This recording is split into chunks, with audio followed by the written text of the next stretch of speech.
J'ai fait beaucoup d'interviews dans ma vie, qui d'ailleurs en grande partie sont reproduits et peuvent être étudiés sur Internet. Et j'écoutais tout à l'heure une émission, la dernière émission des chemins de la philosophie sur France Culture, avec Adèle Van Dreit et Géraldine Mostin-Savoie, entre autres. Et on parlait de l'interview, et on disait que Adèle Van Dreit avait un certain sens de l'anticipation. C'est-à-dire qu'elle posait des questions qui faisaient sens pour la personne interviewée.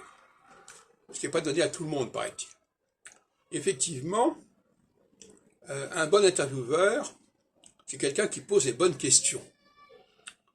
Mais poser les bonnes questions, ça veut dire quoi? Ça veut dire les bonnes questions qui inspirent l'interlocuteur, pas les bonnes questions en soi. Et avoir le sens des bonnes questions, ça veut dire qu'on a une certaine empathie avec son interlocuteur. Et ça, c'est ce qui fait la qualité du bon intervieweur. L'interview peut être assimilée par certains côtés à un rapport sexuel, si on peut dire.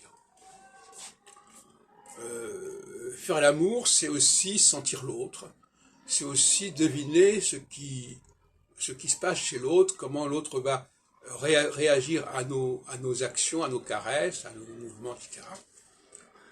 Donc je dirais qu'un bon intervieweur devrait être aussi un bon amant, ou une bonne amante. Enfin, ça n'a pas du tout la même signification, vu que les hommes prennent plus d'initiative que les femmes dans ce domaine en général. Et que donc la relation dépend aussi beaucoup de l'inspiration masculine. Mais, cela dit, bon, néanmoins, l'intervieweur,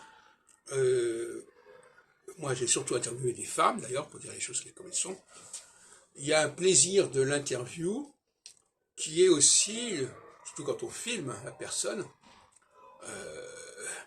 le plaisir de voir cette personne, de la voir réagir, de la voir s'exprimer.